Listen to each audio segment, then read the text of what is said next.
एक मुलाकात ऐसी शख्सियतों के साथ जिन्होंने दिया है अपने जीवन को एक नया मुकाम। रूबरू कराएंगे ऐसी कुछ हस्तियों के साथ एक खास शख्सियत के साथ मुलाकात जयदेव पटेल के साथ नंबर 1 इंडिया न्यूज पर। नमस्कार व्यूअर्स, मैं जयदेव पटेल और आप देख रहे हैं नंबर 1 इंडिया न्यूज। आपका एक बार फिर स्वागत है एक खास शख्सियत के साथ मुलाकात प्रोग्राम में।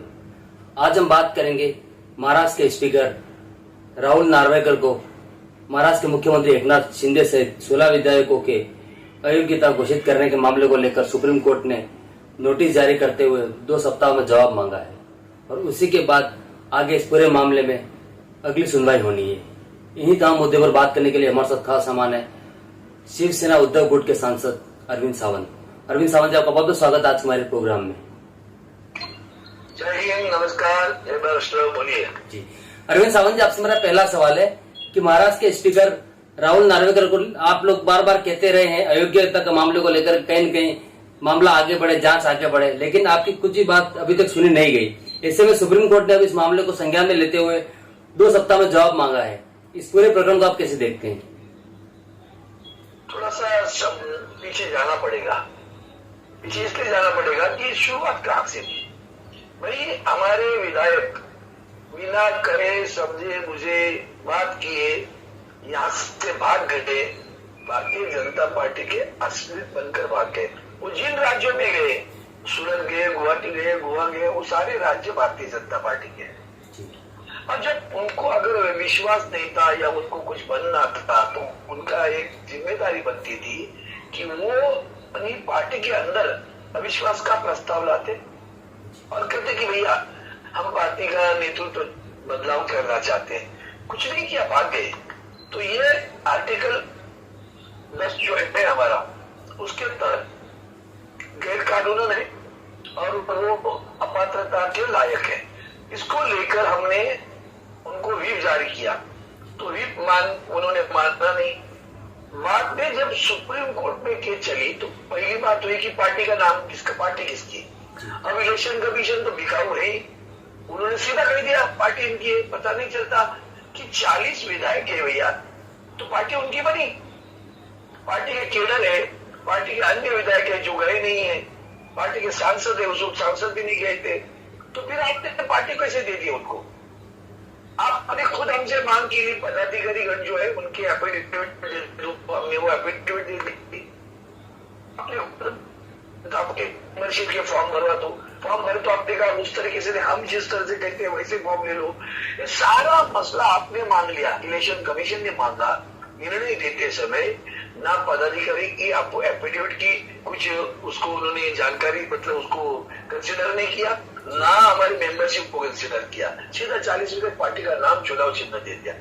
अब उसके बाद में दोनों केस बन गए। एक तो पार्टी का नाम चुनाव चिन्ह दिया, दूसरी तरफ इन्होंने हमारे से गद्दारी की थी। उस गद्दारी के मुताबिक वो अपात्र हो सकते हैं। आर्टिकल 10 कहता है कि लोग जा सकते हैं लेकिन 2/3 होना चाहिए। पहली बात, अगर 2/3 है तो भी अपनी पार्टी का अस्तित्व नहीं रख सकते, उनको किसी पार्टी में मर्ज होना होगा। ना ये किसी पार्टी में मर्ज हुए, ना ये 2/3 थे पहले गए तब। फिर भी राज्यपाल जी ने सारा काम असंवैधानिक किया। ये मैं नहीं कर रहा हूं, माननीय सुप्रीम कोर्ट के मुख्य न्यायाधीश कह रहे हैं। उन्होंने कहा चीफ जस्टिस, देखिए ये सारा गलत हुआ। अब इतना सारा गलत होने के बाद उन्होंने बहुत शिक्षक बात किए राज्यपाल महोदय के पर सारे वर्ताव के खिलाफ। अब रही बात, इतना मान्यता देने के बाद उन्होंने निर्णय दे दिया कि ये 16 लोग, हमारा विपक्ष उन्होंने मान लिया, हमारा गठ नेता भी उन्होंने मान लिया। क्या कि जब हुआ था तो यही था। अब जो हमारा व्हीप था सुधीर प्रभु, उन्होंने आपको आदेश दिए थे, व्हीप जारी किया था, तो उस व्हीप को ने माना नहीं है तो व्हीप के ऊपर आप अपात्र हो सकते। इसको कोर्ट ने मान लिया। मानने के बाद माननीय सुप्रीम कोर्ट ने कहा कि ये संस्था का आदर रखा। माननीय सुप्रीम कोर्ट ने, वो खुद भी कह सकते थे, हालांकि अरुणाचल के केस में सुप्रीम कोर्ट ने निर्णय दिया था। उनको कहा कि भाई विधानसभा के अध्यक्ष एक निर्णय ले ले, निर्णय लेने के लिए सारी विधि बताई कि अपात्र हो सकते। अब निर्णय लेने के बाद जो सूचना जारी करनी चाहिए, विधानसभा के अध्यक्ष चुप कर बैठे। पिछले 2 महीने में उन्होंने किसी को सूचना जारी नहीं की, ना किसी की सुनवाई की। अब रही बात, हमने देखा कुछ नहीं करे, फिर हम दोबारा सुप्रीम कोर्ट में गए। माननीय सुप्रीम कोर्ट ने फिर कहा 15 दिन के अंदर आप इसके ऊपर क्या कार्रवाई की हमें जानकारी दो। तमाचा लगाया है, सच पूछ तो उन्होंने आधार रखा था आपका, सुप्रीम कोर्ट ने इनका आधार रखा था। आजकल संस्थाएं तो आधार लायक रही नहीं है, फिर भी संविधान के तहत विधानसभा अध्यक्ष का ही काम है, इसलिए उन्होंने आधार का नहीं निर्णय लिया। इसके लिए अभी सुप्रीम कोर्ट ने उन्हें 15 दिन की नोटिस जारी कर दिए। अब देखते हैं 15 दिन में क्या करते हैं, ये तो है, बाकी सुप्रीम कोर्ट करेगी आगे जाए। जी अरविंद सावंत जी, कहा जाता है justice delay the justice deny, तो क्या आपको लगता है कि इस केस में भी राहुल नार्वेकर जो स्पीकर हैं वो कहीं न कहीं चीजों को डिनाई करने की कोशिश कर रहे हैं? 100% आपका सही है, आपने जो कहा वो एकदम 100% सही है।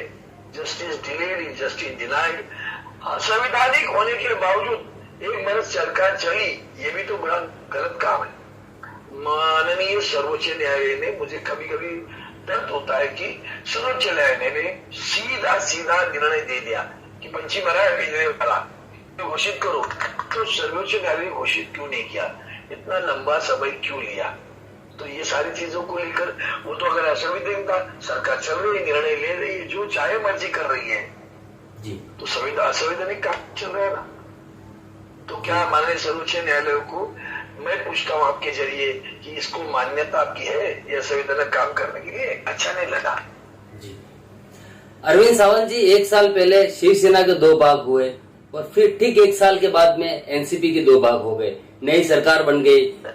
अजित पवार जी कहीं के उप मुख्यमंत्री का पदभार ग्रहण कर लिया, 9 मंत्रियों ने शपथ ग्रहण कर लिया। तो क्या आपको लगता है कि कहीं न कहीं महाराष्ट्र में जो महाविकास आघाड़ी का जो गठबंधन था उसमें भी कहीं न कहीं एक ब्रेक आएगा आगे देख चल के? आप उनका भी सोचो तो, पहली तो बात ऐसी है, ये कम हुआ, कितनी गंदी राजनीति चल रही है, देश की जनता ये सुनना चाहिए।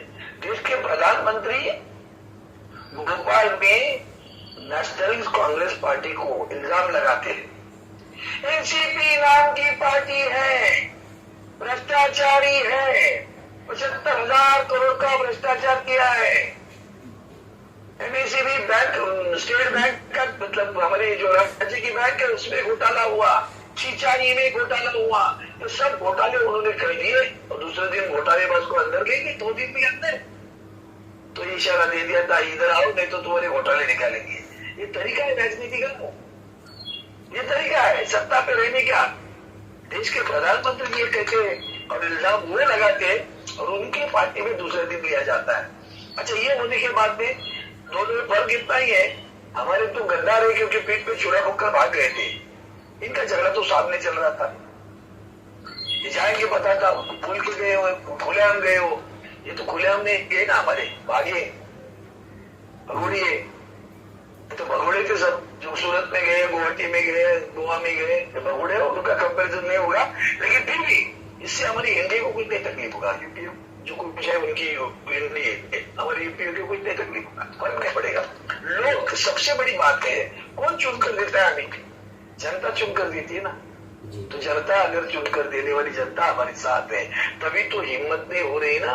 इतने सब इकट्ठे हुए फिर भी मुंबई महानगर निगम के चुनाव नहीं लग रहे, सारे महानगर निगम के चुनाव नहीं लग रहे, जिला परिषद के चुनाव नहीं लग रहे।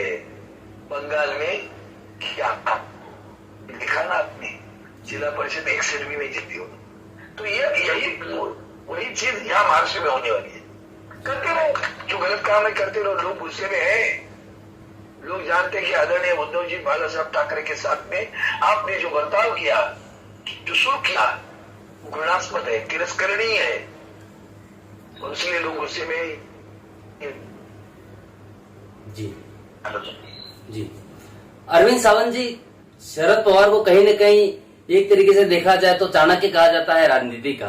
तो ऐसे में उन्होंने एक बात कही थी जिस वक्त शिवसेना की टूट हुई थी उस समय, कि समय पर रोटी अगर पलटी नहीं जाएगी तो रोटी जल जाएगी। तो इसी केस में इस बात को बार बार दोबारा इस समय दोहराई जा रही है कि अजित पवार जब गए तो रोटी जल गई या पलट गई? जल गई, पलट जलने में देर हुई, पलट देर हुई।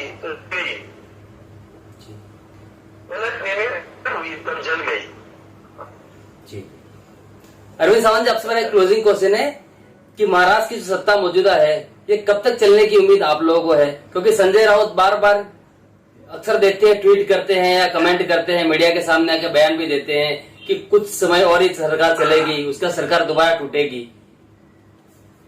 नहीं, मैं उनमें से मेरा कहना इतना ही है, असंवैधानिक काम करने लोगों को देता है और माननीय सर्वोच्च न्यायालय हो या न्यायालय हो, वो साफ निर्णय नहीं देती है, संदिग्ध निर्णय देती है, तो ये चलता रहेगा।